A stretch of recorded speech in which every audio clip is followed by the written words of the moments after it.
मेरी छोटी सी बेटी है, 8th क्लास में पढ़ती है। मैंने उसको चपातियाँ बनाना सिखा दी हैं कि घर में वो कुछ अपने भूखे ना रहें, वो खा लें। अपना तो पता ही नहीं है, आप सुबह खा के आए तो शाम को कब मिलेगा कब नहीं पता नहीं। मगर फिर भी हम बहुत अच्छे ढंग से डटे हुए हैं इसके साथ। अब ये बात नहीं है कि हम पीछे हट जाएंगे। आर्मी वाले जब बॉर्डर में लड़ाई लगती है आगे होते हैं, हम इस टाइम आगे हैं। जो लास्ट वीक डॉक्टर्स की टीम थी, सुपर थी, बहुत अच्छी थी वो टीम। अगर आपको 1 बजे किसी की ज़रूरत है तो डॉक्टर 1 बजे है, दिन में 4-4 बार आकर भी देखते रहे। भारत देश में आज तक की सबसे बड़ी आपदा कोरोना वायरस जब से आई है तब से लेकर आज तक अगर हम बात करें तो हमारा हेल्थ डिपार्टमेंट, हमारे जितने भी डॉक्टर्स हैं, चाहे वो नर्सिस हों, इसके अलावा जो पैरामेडिकल स्टाफ पूरा है, वो 2400 घंटे काम कर रहा है ताकि कोरोना वायरस की इस महामारी से उभारा जा सके।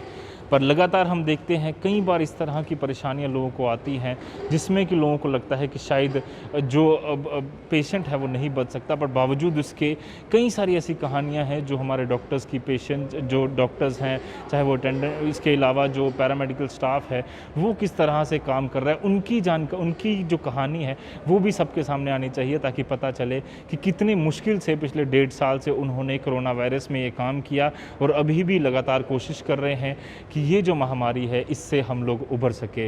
इसी सिलसिले में हमने कुछ पैरामेडिकल स्टाफ से बातचीत की है, क्या कुछ उनका इस पर कहना है, किस तरह से वो लोग काम कर रहे हैं, उनकी कहानियाँ ये हैं आपके सामने। आपका नाम? मेरा नाम मोनिका है। उनके जी कितनी देर से आप कोविड वार्ड में ड्यूटी दे रहे हैं? सर 27 से, लास्ट मंथ 27 से स्टार्ट हुई है हमारी कोविड वार्ड, और मैंने पिछले साल भी कोविड में 10 डेज़ ड्यूटी की थी पहले भी। तो किस तरह से आप जितने पेशेंट्स हैं उनकी केयर कर रहे हैं? सर अपनी तरफ से तो पूरे 100% दे रहे हैं। सुबह 8 बजे आते हैं, कभी शाम के 6 बज रहे हैं, 5 बज रहे हैं, कोई पता नहीं है घर पे कोई खाना खा रहा है, खुद बिना पानी पिए लगे हुए हैं इधर। तो अपनी तरफ से आप पूरा एफर्ट कर रहे हैं। तो आगे लोगों की अपनी अपनी किस्मत भी है, कुछ तो यंग भी जा रहे हैं और कुछ बूढ़े बंदे भी बच के जा रहे हैं। बड़ा अच्छा लगता है जब वो निकलते हैं यहाँ से। तो पीपी सूट पहन के गर्मी में किस तरह से आप ड्यूटी कर पाते हैं? सर करना पड़ता है, पेशेंट को तड़पते हुए देखना मतलब गवारा ही नहीं है अपने आप में ना। पेशेंट मर रहा हो समय कभी कभी ऐसा होता है कि मास्क भी शायद 2 हों पहने हो तो लग पड़ते हैं, ग्लव सिंगल पहना हो तो लग पड़ते हैं, कि तब जा रहा है किसी का बंदा घर से तो वो अच्छा नहीं लगता। तो कितने घंटे आपको पीपी पहननी पड़ती है? तो 6 घंटे तो ड्यूटी है ही है ना, कि 6 घंटे तो पहननी है। इसके अलावा कई बार ज़्यादा भी होती है? हाँ ज़्यादा भी होता है, कभी कभी निकाल के बाहर, जैसे कभी ऑफिस में जाना पड़ता है, कोई काम हो, किसी के लिए कोई सामान कम हो, स्टोर से भागना पड़ता है, लाना पड़ता है, खुद ही भागना पड़ता है। तो वो चीज़ें हैं। मैन पावर यहाँ पे बहुत ज़्यादा अच्छी नहीं है, अभी कम ही है, हमारे पास स्टाफ भी कम है, उस हिसाब से हम अपने मैनेज कर लेते हैं। क्या मैसेज दोगे लोगों को जो लगातार कंप्लेंट्स तो करते ही हैं, लोग कहते हैं जी अच्छी ट्रीटमेंट यहाँ देखो पर? हर बंदा सर 100% परफेक्ट नहीं हो सकता, ना ही हम 100% दे पा रहे हैं किसी को। आप कहोगे कि हर बंदा अपने घर में इंपॉर्टेंस रखता है, तो उनके लिए तो वही एक पेशेंट देखना है, हमने सबको देखना है। हमारे लिए कोई वीआईपी है, नॉर्मल इंसान है जो यहाँ पे आया वो ऑलमोस्ट वीआईपी है, हमें उसको वीआईपी की तरह ट्रीट करना है। तो हम ये कह रहे हैं कि बस पेशेंस रखिए, ऊपर वाले पे विश्वास रखिए, हम पे भी थोड़ा प्रेशराइज मत कीजिए कि ताकि हम हौच पौच में कुछ गड़बड़ ना कर दें। इसलिए हमें सिस्टमेटिकली चलने दीजिए। हमें लगता है कि जो पेशेंट सिक है पहले उसको देखना ज़्यादा ज़रूरी है एज़ कम्पेरिजन कोई कम सिक है, तो वो चीज़ मैनेज होने दीजिए। अपनी फैमिली के बारे में बताएं किस तरह से वो मैनेज कर पा रहे हैं सारी चीज़ें, क्योंकि कोविड की ड्यूटी एक टफ ड्यूटी और घर जाना, फिर सारी चीज़ें आप मैनेज करते हैं? सर वो मैनेज करना थोड़ा मुश्किल तो हो ही रहा है, मगर मेरी छोटी सी बेटी है, 8th क्लास में पढ़ती है। मैंने उसको चपातियाँ बनाना सिखा दी हैं कि घर में वो कुछ अपने भूखे ना रहें, वो खा लें। अपना तो पता ही नहीं है, आप सुबह खा के आए तो शाम को कब मिलेगा कब नहीं पता नहीं। डर नहीं लगता आपको? अभी तक तो नहीं लगा, आगे पता नहीं। सर जब अपने आप में पूरा विश्वास है, ऊपर वाले पे विश्वास है, अपने काम में कोई खोट नहीं है, तो डरने की ज़रूरत नहीं है। क्या मैसेज दोगे जनता को? कोविड अगर कोई पॉजिटिव हो भी जाता है घर में तो आपकी केयर होगी हॉस्पिटल में? सर ये तो ट्रस्ट की बात है ना, अगर वो विश्वास करेंगे तो यहाँ पे आएंगे, अगर विश्वास नहीं है तो फिर यहाँ आके भी विश्वास नहीं होगा तो फिर फ़ायदा कोई नहीं है। नहीं, आप क्या कहोगे? ट्रस्ट होना चाहिए? ट्रस्ट करो। मैं ये नहीं कह रही सारे इंसान एक जैसे हैं, अब हम तो 100% दे रहे हैं, आगे वही कह रही हूँ अपनी अपनी किस्मत है। तो विश्वास करो, थोड़ा भरोसा रखो, पेशेंस रखो और हाइजीन मेंटेन करो, अपनी सोशल डिस्टेंसिंग मेंटेन करो। पेशेंट के साथ भी आप इंटरेक्ट होते हो तो उसको भी थोड़ा सा SOPs फॉलो करो सारे, अपने हाथों को धो, सैनिटाइज करो, मास्क पहनो, ये सब। और पेशेंट की डाइट पे ध्यान दो।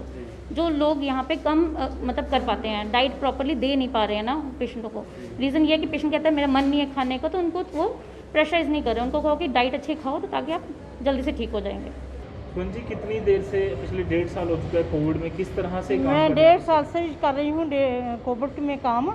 काम चलाना बहुत मुश्किल है कोविड का। पहले तो पिछले साल तो चलो फिलहाल हमारे पास 2-3 वार्ड थे, हम चला लेते। आज जो हॉस्पिटल है वो कोविड बन चुका है।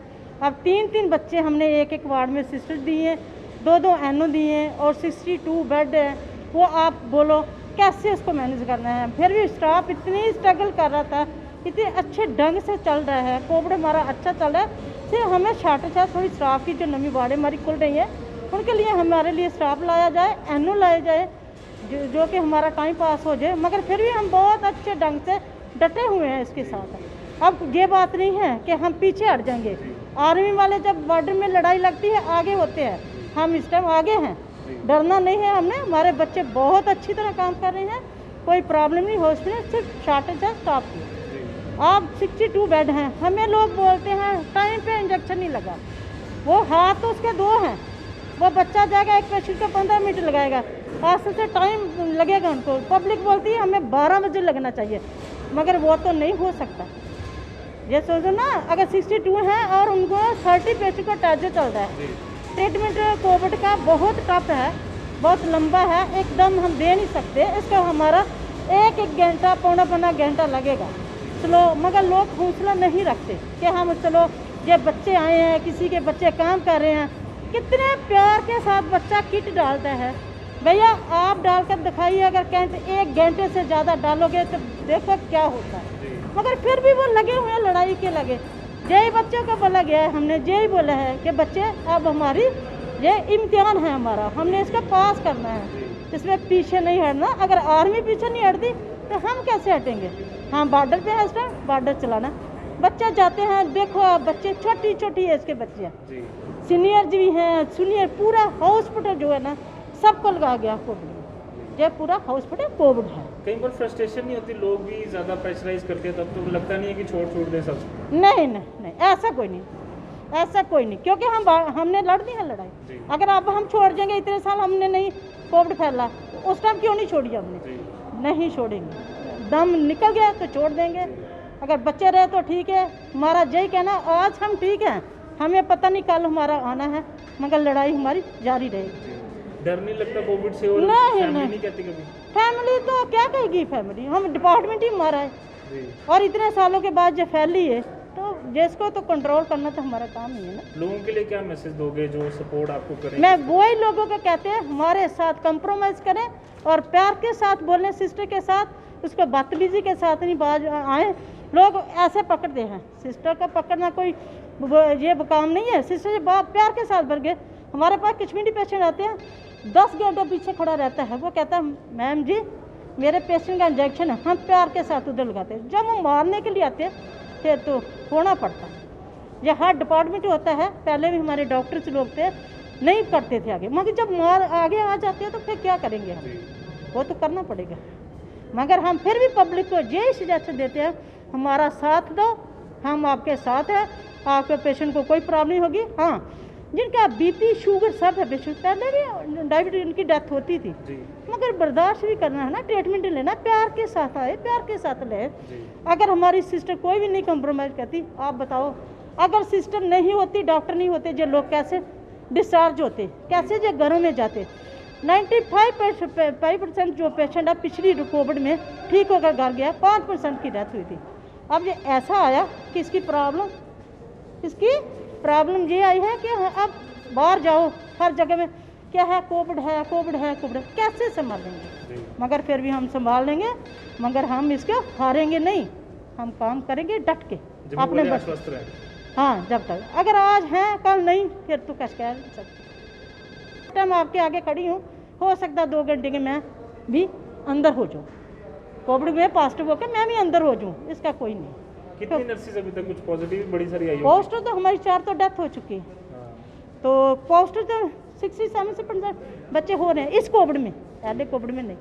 पहले में हमारे पास 2-3 वार्डे थे, हम बड़े प्यार के साथ चलाते। अब ऑल हॉस्पिटल कोविड, तो स्टाफ तो वही है। अब आरजी साहब ने बड़े अच्छे ढंग से कल का उन्होंने बोला दे रहे हैं, मगर एक वो भी क्या करें, क्योंकि ये इसके इंडिया के ऊपर अपताई है, तो इसको करना है पूरा। ये तो आपने सुनी कोविड वार्ड में काम कर रहे पैरामेडिकल स्टाफ की बातें, पर इसी के साथ साथ इसका प्रमाण कि ये काम सही हो रहा है या नहीं हो रहा है, इसी को देखते हुए हमने एक अटेंडेंट से भी बात की। क्या कुछ उनका कहना था इस पर कि किस तरह से उनके पेशेंट का ख्याल रखा जा रहा है या नहीं रखा जा रहा, क्या उनको परेशानियाँ आ रही हैं या फिर जो उनकी ट्रीटमेंट हो रही है वो सही तरीके से हो रही है। इसी पर हमने एक अटेंडेंट से भी बात की है, क्या कुछ उनका कहना है आप भी सुनिए। अमनदीप कौर। मैम, यहाँ पर आपके कोई पेशेंट है? हाँ, मेरे हस्बैंड है। जी, तो किस तरह से यहाँ पर केयर हो रही है? क्या यहाँ पे बहुत अच्छी केयर हो रही है, बहुत अच्छा ट्रीटमेंट हो रहा है। जब वो आए थे तो उनका ऑक्सीजन लेवल 30 था, तो आज हमें 14 डे हो गया तो अब उनका ऑक्सीजन लेवल 92 हो गया, 88 से 92 हो गया। इसके अलावा हमने कई सारे लोग हैं जो कंप्लेंट्स करते हैं कि नर्सेज काम नहीं करती है, डॉक्टर नहीं, नर्स हमारे वार्ड में तो नर्सेज बहुत केयरिंग है। Time to time injection, time to time tablets, हर चीज़ मिलती है। मेडिसिन भी जितनी होती है अंदर से प्रोवाइड करते हैं। जो लास्ट वीक डॉक्टर्स की टीम थी सुपर थी, बहुत अच्छी थी वो टीम। अगर रात को 1 बजे किसी की ज़रूरत है तो डॉक्टर 1 बजे है, दिन में 4-4 बार आकर भी देखते रहे। तो क्या मैसेज दोगे और खाने पीने की क्या व्यवस्था पूरा अच्छा? खाना पीने के हमने यहाँ से लिया नहीं क्योंकि हम नियर बाय हैं तो हम घर से ही लाते हैं। इसके अलावा क्या मैसेज दोगे जनता को, क्योंकि देख रहे हैं लोग काफ़ी नेगेटिव है और हॉस्पिटल आने से नेगेटिव थोड़ा सा पेशेंट अटेंडेंट को भी थोड़ा सा ना डॉक्टर्स के साथ सपोर्ट करना चाहिए, कोऑपरेट करना चाहिए। कई बार ऐसा होता है कि एक पेशेंट क्रिटिकल होता है, टीम उधर देख रही होती है तो दूसरा भी उधर, फिर वो थोड़ा सा टाइम का हो जाता है, तो इसीलिए। बाकी तो ठीक है, हमें तो अच्छा लगा। हम इस बात से भी पूरी तरह से इत्तेफाक रखते हैं कि गवर्नमेंट मेडिकल कॉलेज में कई सारे लोगों की मृत्यु हुई है, पर इसका मतलब ये नहीं कि हम घर पे ही अपने ट्रीटमेंट शुरू कर दें और गवर्नमेंट मेडिकल कॉलेज में आना ही बंद कर दें। इन लोगों की कहानियाँ बताने का मकसद हमारा यही था कि ये लोग दिनों रात लगातार काम कर रहे हैं। और एक अटेंडेंट की भी आपने कहानी सुनी कि किस तरह से उनका जो एक्सपीरियंस रहा है यहाँ पर काम का, जो जितना भी उनकी ट्रीटमेंट हुई है उनके हस्बैंड की, किस तरह से उन्होंने जो है वो यहाँ पर ट्रीटमेंट उनको दी गई पैरामेडिकल स्टाफ द्वारा, डॉक्टर्स द्वारा, किस तरह से लगातार प्रयास कर रहे हैं। हम ये चाहते हैं कि आप अपना विश्वास जो है वो बनाए रखिए। कभी भी आपकी प्रॉब्लम होती है किसी भी तरह की, तो गवर्नमेंट मेडिकल कॉलेज के जो डॉक्टर्स हैं, जो स्टाफ है, वो लगातार काम कर रहे हैं। हम मानते हैं कि कुछ परेशानियां लगातार आ रही हैं, इसका मतलब ये नहीं है कि हम उन परेशानियों को नहीं दिखाएंगे। हम उनको परेशानियां भी सारी की सारी दिखाएंगे जो गवर्नमेंट मेडिकल कॉलेज जम्मू में आ रही हैं, ताकि उस पर एक्शन भी हो। और उसी का नतीजा है कि गवर्नमेंट मेडिकल कॉलेज में लेफ्टिनेंट गवर्नर साहब, एडवाइज़र्स और अलग अलग जो हेल्थ डिपार्टमेंट्स के अधिकारी हैं वो विजिट भी करते हैं और हालत जो है वो काफ़ी सुधरी है। अब हम ये इस स्टोरी से बताना चाहते थे कि आप लोगों को कि ये जो लोग लगातार काम कर रहे हैं ये मेरे और आपके लिए ही कर रहे हैं, ताकि जम्मू जो है वो पूरी तरह से स्वस्थ रहे। ये आपदा जो आई है वो सिर्फ मेरे और आपके लिए नहीं, बट हर एक किसी के लिए है। और इस आपदा से अगर हमें उबरना है तो पॉजिटिव अप्रोच रखकर, हॉस्पिटल्स पर विश्वास रखकर, डॉक्टर पर, पैरामेडिकल स्टाफ पर विश्वास रखकर हमें चलना होगा और ये जंग हम ज़रूर जीतेंगे। इसी विश्वास के साथ मुझे मेरे कैमरा पर्सन कमल सिंह को दीजिए इजाज़त। धन्यवाद।